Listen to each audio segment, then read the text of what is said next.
O kaya isang magandang umaga po mga kabukid. Tayo po ngayon andito sa sitio Takaran, Barangay Kabatang, kung saan makikita po natin yung isang tahanan na masakit man sa dibdib. Kahapon, January 2, pagsalubong ng bagong taon, ay ito po ang nangyari sa kanilang tahanan. Tahanan po ni Nanay Jelly Ragayday. Kasama ko po sa akin likuran ng kanya anak na panganay na si Roland. Ayan, anong nangyari, Tutoy, sa inyong bahay? Natatawang ko lang po na susunog na po eh. Ako napatulala. Ano po? Mabuti na lang at walang nasaktan. Opo, buti na lang po, walang nasaktan po. Ngayon po, anong oras ngayon? Ito po yung nangyari kahapon ng mga alas 2, alas 3. Kita naman po natin ay umuusok pa siya. At talagang wala po talagang mapapakinabangan na anumang materyales sa kanilang tahanan. Sunog lahat, pati po kanilang mga damit, kasangkapan sa kusina, lahat po, pati daw po yung mga grocery na kanilang kapapamili lang dahil nga bagong taon sila ay namili ng kanilang mga gamit, pagkain. So wala pong natira. Ang panawagan lang po namin ng pamilya po ni na Jelly, kasama po si Kuya Roland, ay sa mga may mabubuti pong puso diyan na hindi naman kalabisan kung atin po silang bibigyan ng mga pampersonal na gamit. Yun pong mga halimbawa ay kung ano man pong inyong kung anong pong inyong taos puso na pwede ipagkaloob sa kanila, tulad po ng mga gamit sa mga kumot, banig, gamit sa kusina, at doon po sa may mabubuting puso at mga nakaluluwag po diyan na ating mga kababayan. Kung pwede po sana, kung makakahiling po tayo, kahit po sana yung pong gamit na pang patayo ng kanilang tahanan, kung meron man kayong mga kahoy diyan o yero na hindi ginagamit, baka naman po pwedeng atin na pong maipapasko po sa kanila. Kuya Roland, ano po ang ating panawagan sa ating mga kababayan, yung mga nakakaluwag at mga may mabubuting puso na nanonood po ng ating video? Kung ano naman po, kung ano po may bigyan tulong, maraming pong salamat. Kung ano pong tulong po. Talagang sila po ay ramdam ko po yung bigat ng kanilang, siyempre yung pagsalubong natin ng bagong taon, ng iba sa atin ay marami agad na blessings na nakukuha, natatanggap.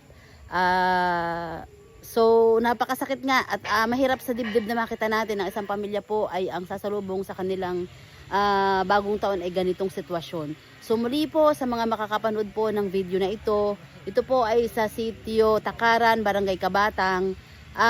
Pwede pong makipag-ugnayan ang mga may nais tumulong sa pamilya po mismo ni Kuya Roland. Kung wala man po kayong kakilala dito, pwede po sino man sa pamunuan ng Barangay Kabatang, pwede naman po namin silang rektang ibigay sa kanila, o kayo po ay aming personal na samahan po sa kanilang pamilya.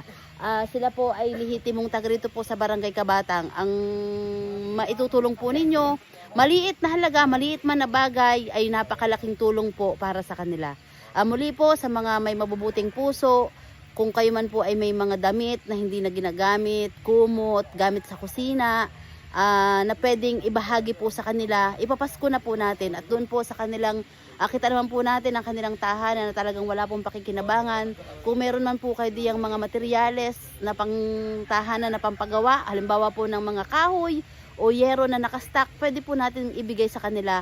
At kung kayo man ay nasa medyo malayong lugar at kaya namang puntahan o kaya nung dalhin dito, pwede po kayo makipag-ugnayan sa amin para madala nyo ng personal at personal niyo silang makausap. At sabi nga, maliit man na halaga, maliit man na bagay, pag napagsama-sama, madali po maiahon ang pamilyang sabi nga ay dumaraan sa ganitong pagsubok.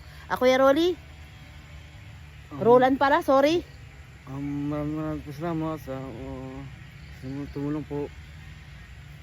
So yun po, talagang ramdam naman natin na sabi nga ay mahirap magsalita pag nasa ganitong sitwasyon. Muli po mga kabukid, mga kabarangay, ngayon pa lang ay nagpapasalamat na po ang pamilya ni Kuya Roland, ni Nanay Jelly Ragayday dito po sa sitio Takaran, Barangay Kabatang. Kaya mga kabukid, kapanayan po natin dito ang may-ari ng bahay na nasunog kanina, si Tita Jelly Ragayday. Ayan po, Tita Jelly, ano pong ating masasabi sa atin pong mga manunood? Yung manonood po, kung gusto Yung- nyo tumulong, bigyan po ako ng bahay, kahit kunti. Yun lang po. So, yun po ang hinihiling nila kasi may ilan na pong nagbibigay talaga ng pampersonal nilang tulong ngayon. Ang importante po sa kanila ay maitayo muli yung kanilang bahay kahit po ito ay yung mga light materials. Yung mga nasa malayong lugar po na nais magbigay ng tulong, ilalagay po natin dito ang GCash number po ng inyong kapatid. Opo.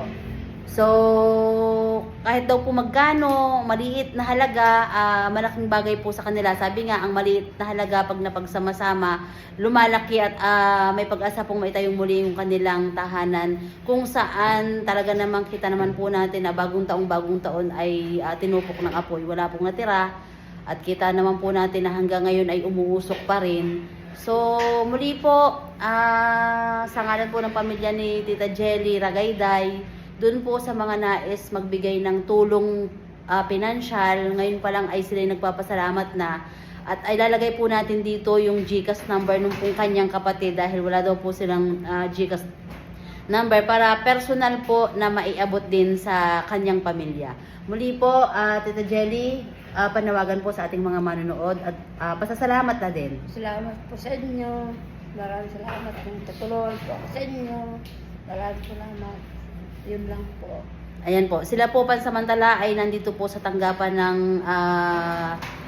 ng barangay at sila po ay pansamantalang kinukupkup dahil nga ang kanilang tahanan ay kita naman po natin na walang naisalba. So muli po sa atin pong mga kababayan dyan, kabarangay, mga kabukid natin na may magandang puso, kahit po yung maliliit na halaga, maliit man, sabi nga kahit siya papiso-piso pag napagsama-sama ay malaking tulong at may posibleng maitayong muli yung kanilang tahanan na natupok ng apoy. Muli po, mula po sa pamilya ni Tita Jelly Ragayday, ngayon pa lang sila po ay nagpapasalamat na. Salamat po sa inyo po.